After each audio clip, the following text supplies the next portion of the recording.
নমস্কার বন্ধুরা, পিকুর রান্নাঘরে সবাইকে স্বাগত। আজকে আমি তৈরি করে দেখাবো বিট ভাজা। একদম নতুন পদ্ধতিতে বিট ভাজা তৈরি করব। আপনারা হয়তো অনেক রকমভাবেই করেন, কিন্তু আমার মতো যদি তৈরি করে দেন তাহলে যেসব বাচ্চারা বিট খেতে চায় না তাহলে তারা কিন্তু হাত চেটেপুটে খাবে। তাহলে চলুন বন্ধুরা, কীরমভাবে রেসিপিটি করে দেখানো যাক। বিট ভাজা তৈরি করতে লাগবে এখানে দুটো মাঝারি সাইজের আলু নিয়ে নিয়েছি, আর এরকম সরু সরু লম্বা লম্বা করে কেটে ভালো করে ধুয়ে একটা ডিশে রেখে দিয়েছি। আর লাগবে দুটো বিটটিকে ভালো করে খোলা ছাড়িয়ে ধুয়ে গ্রেটারে গ্রেট করে নিয়েছি। এবারে কড়ার মধ্যে প্রথমে দিয়ে দিলাম 2 টেবিল স্পুন মতো সাদা তেল। তেলটা যখন বেশ গরম হয়ে যাবে আমি এখানে কিছু বড়ি নিয়ে দিয়ে দেব। এখানে আমি 4টে বড়ি নিয়ে বড় সাইজের বড়ি এরকম দিয়ে দিলাম। আপনাদের কাছে যদি এরকম বড় বড়ি না থাকে, এটা একটা মটর ডালের বড়ি, তাহলে ছোট বড়ি দিয়েও কিন্তু এই রেসিপিটি করতে পারেন। ঘরে থাকা খুব সামান্য উপকরণ দিয়ে কিন্তু এই রেসিপিটা তৈরি করা হয়। একদম ইউনিক ধরনের এই রেসিপিটি। এবারে দেখুন বড়িগুলো কিন্তু লাল লাল করে ভাজা হয়ে গেল। আমি এবার তুলে দিলাম। এবারে কাঁচা চীনাবাদাম আমি এখানে ছোট এক বাটি নিয়ে নিয়েছি, নিয়ে সেটাকেও বেশ লাল লাল করে ভেজে নেব। আপনাদের কাছে যদি এমনি ভাজা চীনাবাদাম থাকে তাও কিন্তু নিতে পারেন। এবারে চীনাবাদামগুলি আমার ভাজা হয়ে গেছে, এবার এটিকেও আমি তুলে নেব।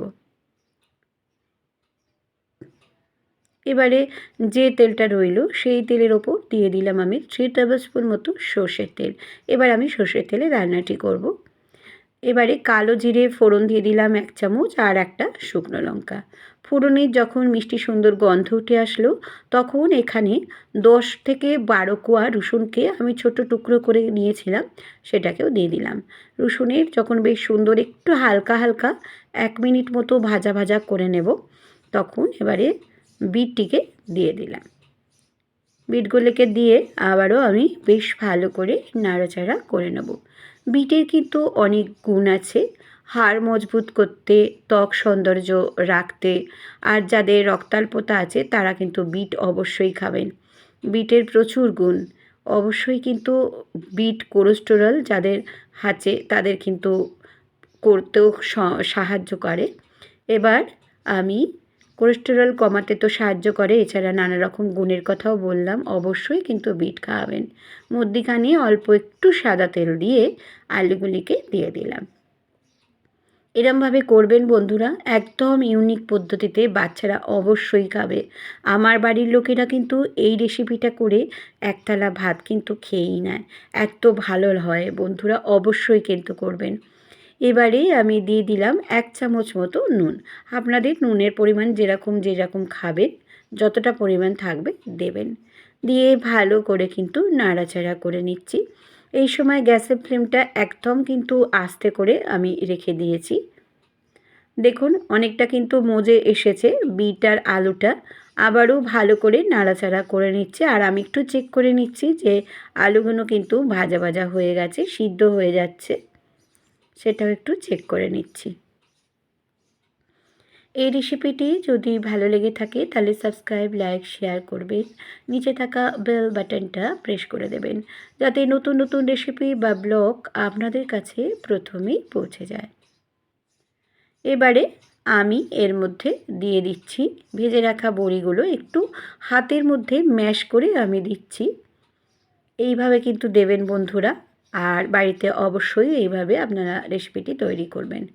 আমার ফেসবুক, ইনস্টাগ্রামে পিকুর রান্নাঘর আছে, চাইলে সেখানেও কিন্তু সদস্য হয়ে যেতে পারেন। এবার ভেজে রাখা চীনা বাদামগুলিকেও দিয়ে দিলাম। দিয়ে এবার আমি এর মধ্যে দিয়ে দিলাম 1/2 চামচ মতো চিনি।